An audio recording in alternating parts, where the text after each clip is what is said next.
practice book. If you don't, during our last lesson, we learned that a verb is a word that tells what someone or something does or is like. And we talked about two kinds of verbs. One verb that we talked about were action verbs. And action verbs tell what someone or something does. Some examples of action verbs that we talked about were float, jump, run, and fall. All of these verbs are actions. They tell me what someone or something is doing. The other type of verb that we learned about, well, those were called linking verbs. Linking verbs show what a person or thing is or is like. And the linking verbs that we talked about were words like is, are, am, and was. Remember, linking verbs, they're called linking verbs because they link or they connect the person or thing that the sentence is about to other words that give more details in that sentence. Nice job. Today, we will learn how to use verbs to show when something happened. A verb can show that an action is happening right now. And if something is happening right now, that means that it's happening in the present. Listen to this first sentence. It reads, I walk my dogs today. Which word is the verb in that sentence? Go ahead and think. Walk. Yes, walk is the verb because it shows the action I am doing. This action is happening right now. It is happening in the present. So this is a present tense verb. That word right there, it reads present. It's happening now. Now listen to this next sentence. This sentence reads, I walked my dogs yesterday. Which word is the verb in this sentence? Go ahead and think. I hope you thought walked. Walked is the verb in this sentence. But tell me, what do you notice that's different between the verb in this sentence, I walked my dogs yesterday, and our first sentence, I walk my dogs today? What's different about those verbs? Did you notice that the verb here in the second sentence ends in ed? I hope you did. Well, when a verb ends in ed, it shows that the action has already happened. If the action is happening right now, well, that means it's happening in the present. But if the action is something that already happened, then that's the past. When you see a verb that ends with ed at the end, that means the action already happened. That means it's a past tense verb. I walked my dogs yesterday. That happened yesterday. It happened in the past. Let's take a look at this example. Number 1 reads, we cross the street. Which word in this sentence is the verb? Go ahead and think. I hope you said cross. Yeah, that's an action. Now, if I wanted to change this sentence from the present tense, happening right now, to something that maybe happened yesterday or in the past, I need to change that word cross to crossed by adding an ed at the end. Take a look. Now my sentence reads, we crossed the street. This happened in the past. Let's take a look at another example. Number 2 reads, we stop at the corner. Which word in this sentence is the verb? I hope you said stop. Yes, stop shows an action. And this action is happening in the present. We stopped at the corner. We're doing it right now. But if I wanted to change my sentence to say that I did this yesterday or in the past, I'll need to add an ending. Look, now my sentence reads, we stopped at the corner. You'll notice that I added another P in this word, and then ed. We'll talk about that in a moment. But now I know that this sentence happened in the past. Let's listen to another example. Number 3 reads, the dogs spied a cat. That word spy right there, that's the verb in this sentence. To spy means to see. Okay, they find it. But if I wanted to change this sentence to happen in the past, because right now this sentence is happening right now in the present. To change it, I need to add that ed at the end. Now my sentence reads, the dog spied a cat. You'll notice that my spelling also changed. I changed that Y to an I and I added ed. We'll talk about that rule in a moment. Let's take a look at one more sentence that happens in the present. The dogs chase the cat. Which word in this sentence is the verb? Yes, chase. That shows an action. This sentence is happening in the present. It's happening right now. If I wanted to change this sentence so that it happened in the past, remember, I need to have an ed ending. Now my sentence reads, the dog chased the cat. Nice work.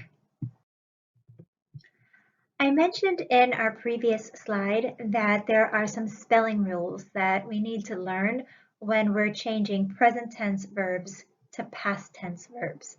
So we're going to talk about those right now. To begin, the past tense of many verbs is formed by simply adding ed. In our example today, we saw this word walk, and to change this verb from present tense happening right now to something that happened in the past, all I needed to do was add ed. Now the word reads walked. Or here's another example. The word is jump. To change the word jump so that it happens in the past, all I need to do is add ed, and now I have the word jumped. This happens with many verbs. But when the verb ends in Y, you need to do something special. You change the Y to I, and then you add ed. So let's take a look at our example. Our example was the word spy. The word spy ends with Y. So I had to change that Y to an I and then add ed. Now this verb is in past tense, spied. Let's take a look at another example. Here's the word copy. Copy ends with a Y. So to change this from present tense to past tense, I need to change that Y to an I and then add ed. Now the word reads copied. Whew, that's just one of those rules we need to learn.